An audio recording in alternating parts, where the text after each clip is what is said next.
Sources are saying that Joe Kent, the former director of the United States National Counterterror Center, this is from Semaphore, he just resigned. He's now under FBI investigation for allegedly leaking classified information. And the investigation predates his departure. Congressman, your reaction to that tonight? Wow. Well, there's a lot there, and I think that we need to let this investigation play out, but we shouldn't tolerate any leakers in the administration, particularly regarding classified national security interests and information. So we'll let this play out and see where it goes. But if he was leaking, he ought to be held accountable just like anybody else would be.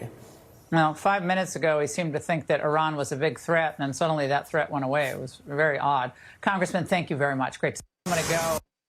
Good morning, Owasso. This is the Twins with Owasso Live, and this is the Morning Loop. You're going to have to shrink that screen back. There you go. But, yes, the big hubbub right now is everyone saying that Joe Kent has been kicked out of President Trump's, inner circle as a national security advisor or whatever he was or whatever he is. And it's been outed that he was a leaker of information. And,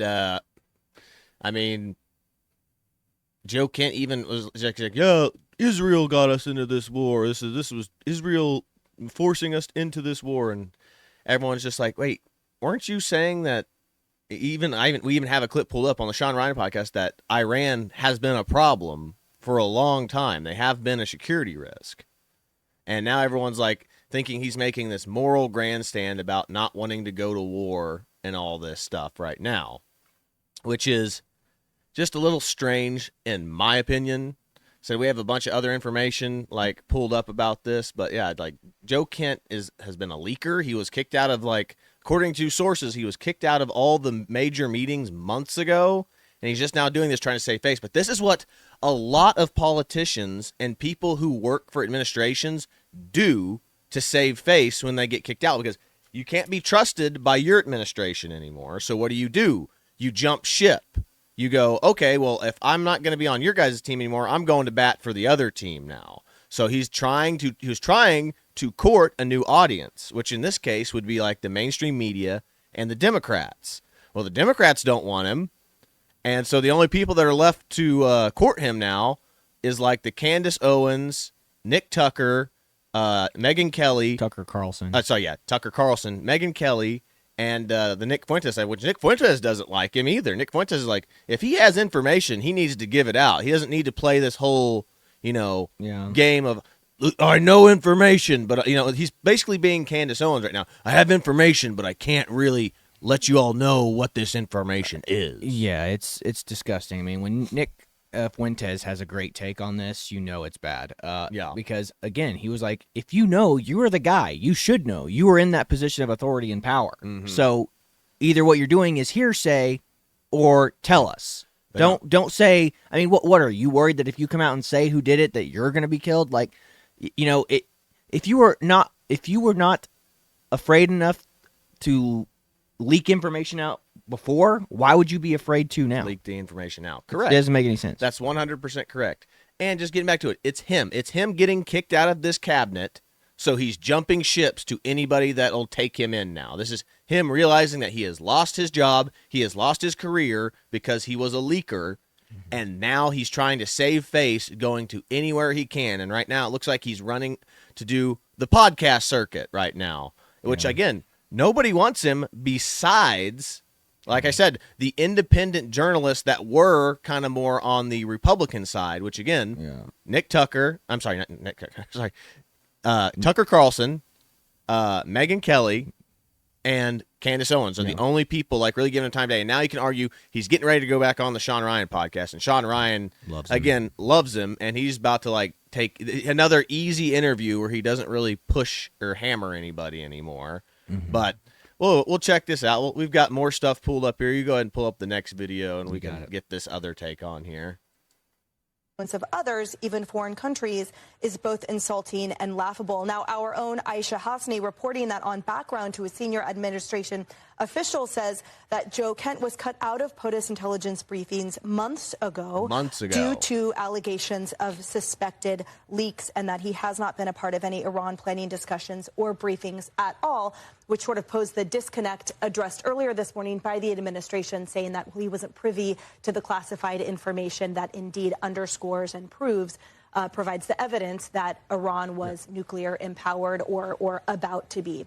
I mean, this is the whole thing. Like, Trump administration has been on the look for leakers for forever now, since Doge. Remember when Elon Musk found a whole bunch of people or organizations because they sent out little emails and they would change like each one or two email was letters. unique to the sender. Switch. Yeah, you had to switch to each individual email is really brilliant. It was the same email, but each had a very different thing. Like one had a period, one had a comma, some things like that. So it's like each email that was sent out was different in a way, so they would be able to trace the person who was leaking it out, which was brilliant.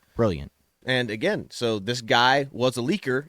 Who knows how long he's been leaking and if he was getting paid to leak information. That's the other thing, too, is like, you don't think that there are news organizations that would pay people inside cabinets or the inner presidential circles that will leak them information, even if it's information that's not even that relevant to things. Absolutely. Let's finish this out. Let's finish this video out real quick. Absolutely.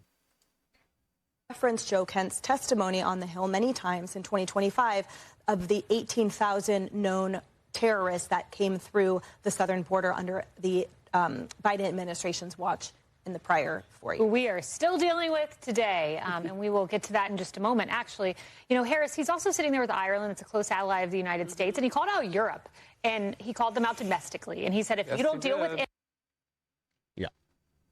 100%. But that was I great. think that I don't remember who said it. It might have just been a random commenter on Tim Pool's page, but everybody has main character syndrome right now. Everyone thinks that their take is the take that's going to change the world. You know, Chad and I we're just local boys. Like, we don't know anything. We're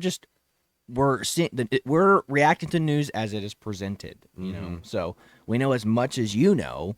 But I mean, again, it just seems odd how he's reacting to all this stuff. And again, you know, just because he was a service member and just because he was a Green Beret doesn't make him a reputable person. You know, I mean, does it make him a good person for serving the country? Yeah. Does it make him a high-speed dude who was able to go through some intense military training? Yeah. But again, doesn't mean he's incorruptible. I've seen some of the worst takes from service members that are up in the higher echelons of special forces. Like, I forget which one of them it was. There's one special forces operator.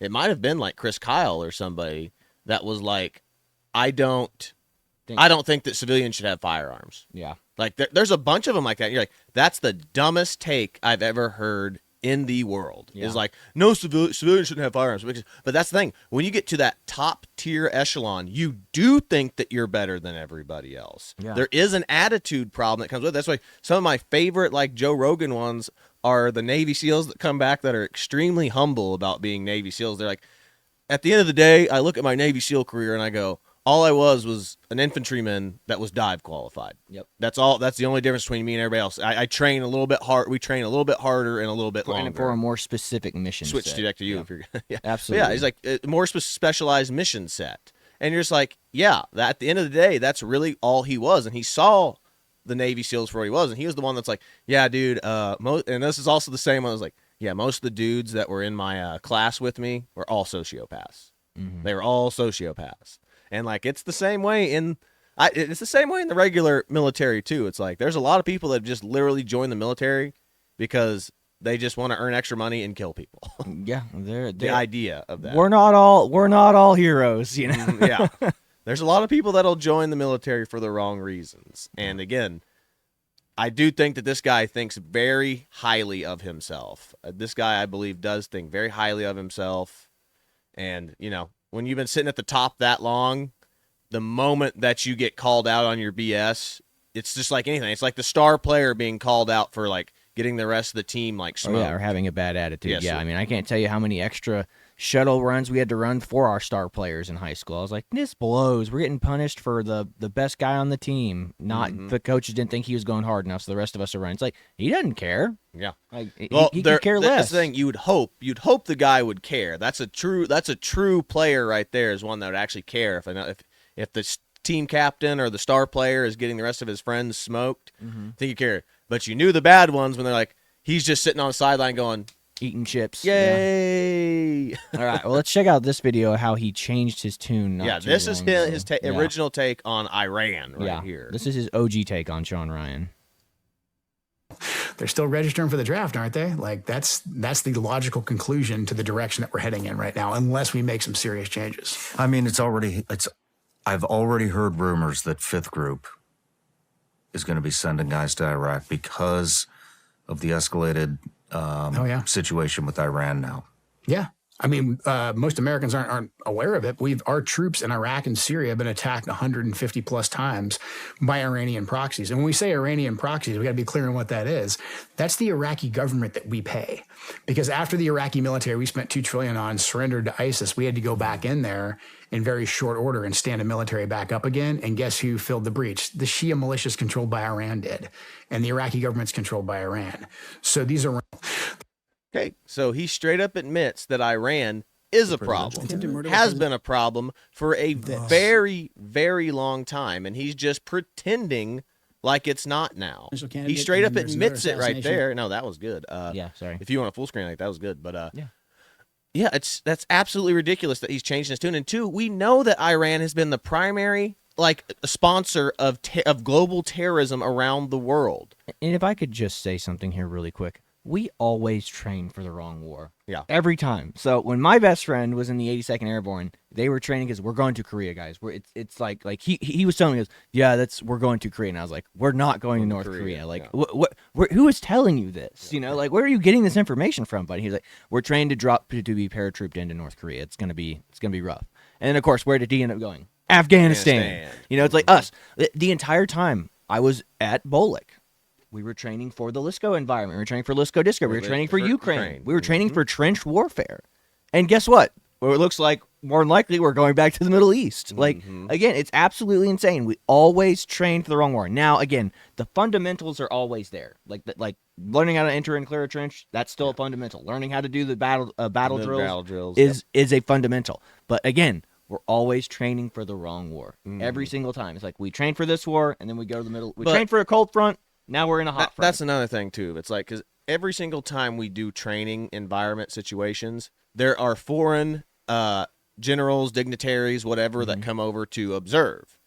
I do think that that's what it is. It's like, oh, they're seeing us train for trench warfare like in Ukraine. So then that goes out to all, here's what the United States is training for. So then everybody starts getting on their behavior to be like, oh, if we want to avoid them going to Ukraine, you know, we better slow down what we're doing or whatever. Like, whatever America's training for, that's what they're trying to prevent. Like, we're not, but, you know, that's why I said, but I agree. It's like, so somebody else is attacking somebody else, and then the next issue is, you know, the next, you know, Middle Eastern conflict, of course, again, or something like that. But absolutely, that gets to that. But again, Iran has been a problem since day one. Iran is literally the, not only a terrorist organization or a terrorist sponsored or sponsoring organization, but they're basically the mafia, because that's what the Strait of Hormuz has always been. It's like, pay us to use our strait for us to send our oil out all over the world. No, pay us to not bomb you so that we can fund terrorism around the world. Yeah, but that's what I'm getting. Is like they just, if you don't get taxed by using the Strait of Hormuz, you know, that's what that is. It's like, you give us money, or we're not gonna give you oil, or we're not gonna let you use the Strait of Hormuz or whatever. That's all they are. They are a mafioso type. Yep. And if you give the mafia what they want, yeah, they leave you alone. But this thing is the mafia can change. Oh, our rates have gone up. Our rates have gone up this time. Like, you can only, you know, do this for so long. I mean, that's why you have to take a stand against bullies. That's all this is. But go ahead. Absolutely, yeah. Let's check out his change of tune on this same. So he's on the Sean Ryan podcast again. Tune is different now, and Dan Bongino's calling it out. Attempt. There's been multiple public breaches of that? Oh, I guess I clicked the wrong thing. President Trump's security. There we go. You know, I mean, if an attempted murder of a presidential candidate, that's on him on Tucker Carlson. And then there's another assassination attempt. There's been multiple public breaches of President Trump's security over the last year. Yeah, correct. And then, you know, Charlie Kirk is killed publicly in a very horrific way, and we're not really even allowed to look into that at all. Okay, listen, folks, this part I have to just leave here. This is some of the most disgusting, unethical, and immoral stuff I have ever seen. Leveraging the death of my good friend, his brutal murder, his assassination that the whole world watched. This was what Nick Fuentes was talking about as well. He goes, how dare you, the guy who was in that position, to be able to have that intel to know whether or not who was the actual perpetrator did this. Dan Bongino's calling this out the same way Nick Fuentes called out. Like, this is important. Like, again, he was in the position of power to have that information. And two, the other part of this too is like he just said there's been multiple security breaches in Trump's inner circle. You're one of them.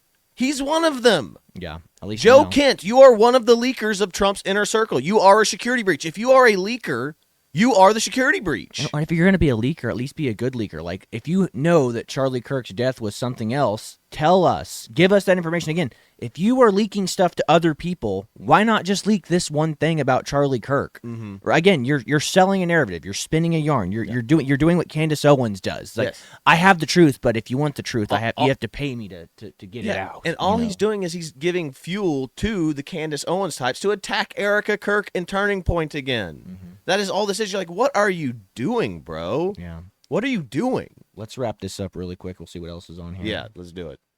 In all of its horrifying gore. For your podcast appearance, you're disgusting. Thank you for your service to the country. You're also disgusting. This is filth. This is just filth. I wasn't allowed to ask questions, Joe Kent. I'm just going to leave that there, folks. And all you people defending him right now, I'll accept your apology later. You watch. You weren't allowed to ask questions? Sure about that? Sure you want that on the record, Joe? You weren't allowed to ask questions? Really? Go ahead. Really even allowed to look into that at all. And Charlie Kirk was one of President Trump's closest advisors, and he also advocated heavily against a war with Iran. He was in the Oval Office. He did? That's fascinating, because I've had conversations with Charlie, too. I don't talk about them because the man's dead, and I don't like to invoke his name for podcast clicks, okay? Only to remember him. And I'm not going to do it now. You sure that's how Charlie felt? Matter of fact, I've got a clip of Charlie. We're going to play this. Okay. Pause real quick, too, on that. And this is also what ticks me off. And is that video over now? Yes. Okay. So that's also what really ticks me off about this, too, is that there's just been a huge split with Turning Point. The Arkansas University chapter of Turning Point USA has split off, saying that they're going to become their own thing now. They're no longer just going to call themselves Turning Point because they don't like the direction that Turning Point's moving, and they're using a lot of Charlie Kirk's language. They're saying, this is what Charlie would have wanted things. What did that guy do right there? What did that guy just do right there? He just invoked Charlie Kirk, saying, this is what Charlie would have wanted. This is what Charlie wanted. Can we have details of this conversation? Why don't we go back and look at, like, Charlie Kirk's videos and stuff? I mean, granted, we all know that you can change your opinion on things. Absolutely. But absolutely, again, they're invoking Charlie Kirk's words out of context. Like, oh, Charlie Kirk told President Trump that he didn't want to go to war with Iran. Yeah.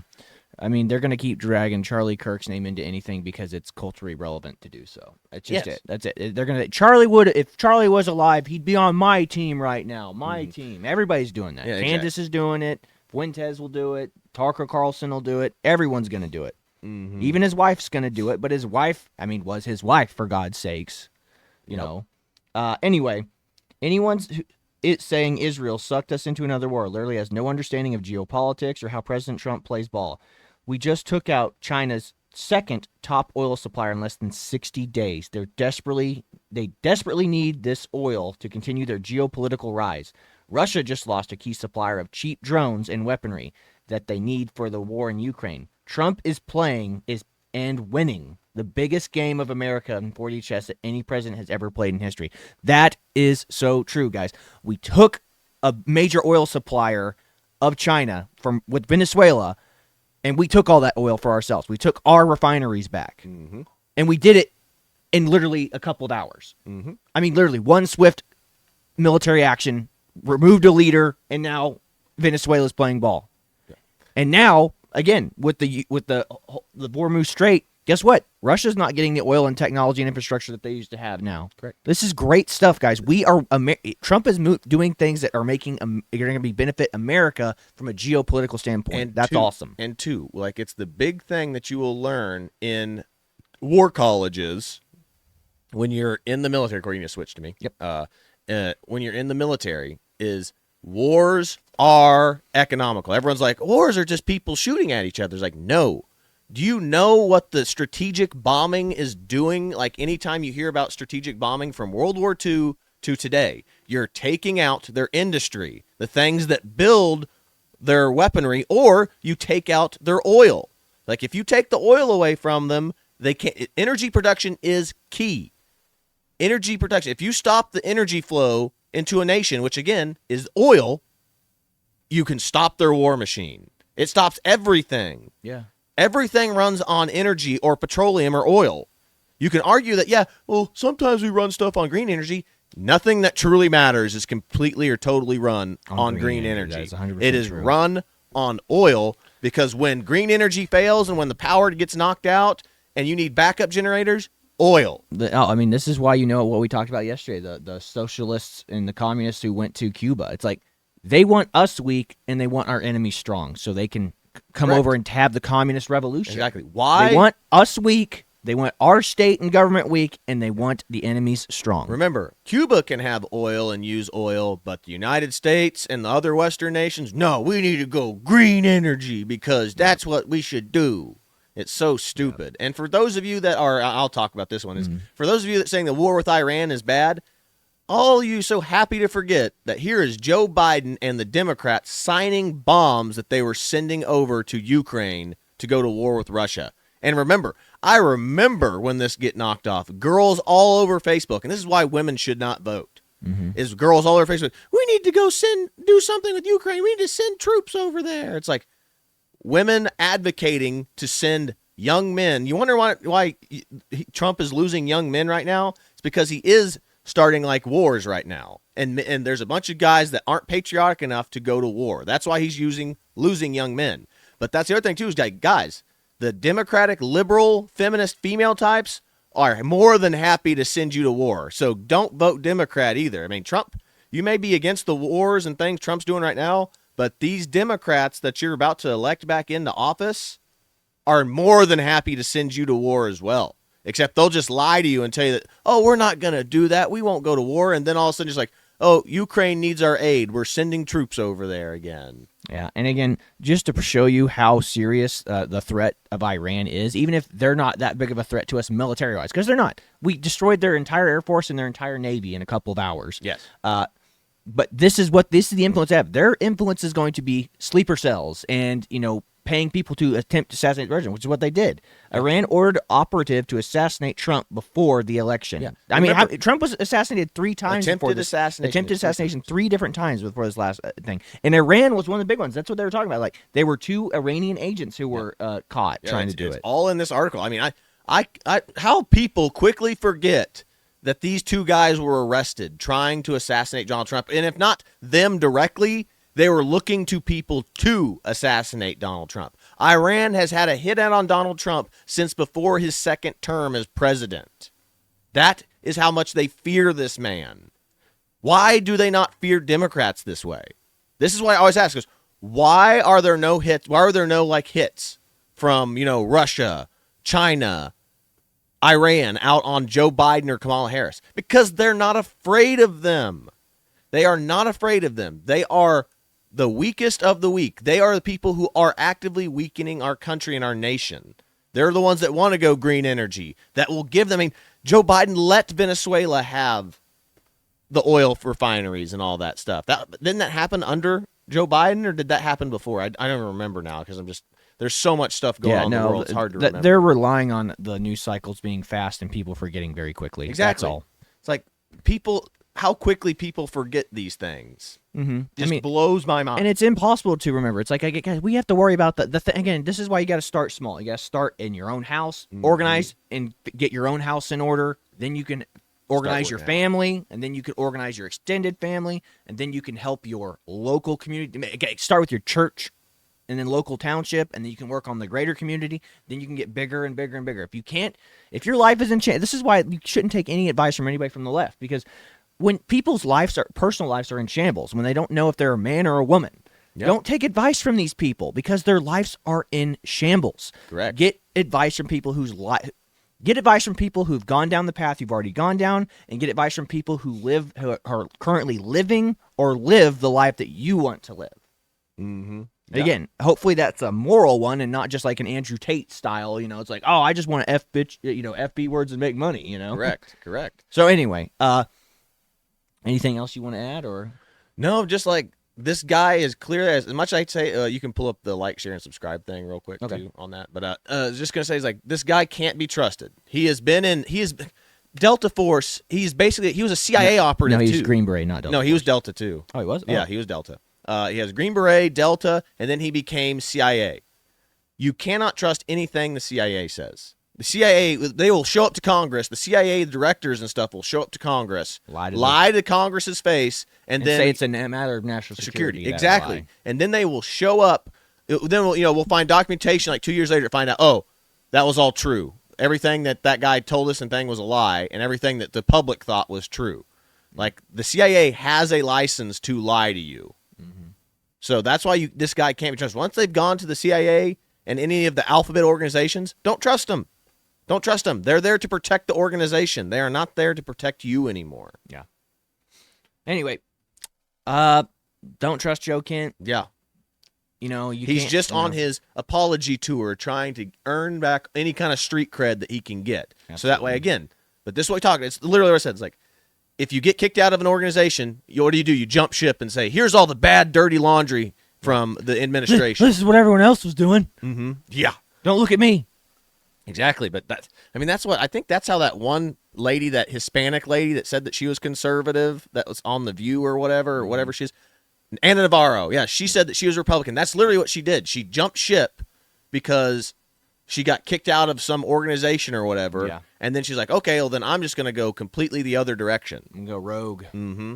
So, yeah, when you turncoat like that, sometimes you get welcomed in with open arms, but Joe Kent is not having that easy access right now. He is going on the independent podcast circuit, and he's not trustworthy. He is clearly not trustworthy. But anyway, that's pretty much like all we've got. This is the Twins with the Owasso Live. This was the Morning Loop. Be sure to like, share, and subscribe so you too can stay in the loop. And make sure that you leave your comment below. Let us know what you think about all this. Let us know if you think he's telling the truth, or if you have more information that says, yeah, he's definitely lying about, all this stuff. But anyway, that's all we've got for today. I guess we'll catch you all in the next one. God bless you, everybody. See you later, everybody. No, man. Shit, no, man. I believe you get your ass kicked saying something like that, man. No, man. Shit, no, man. I believe you get your ass kicked saying something like that, man.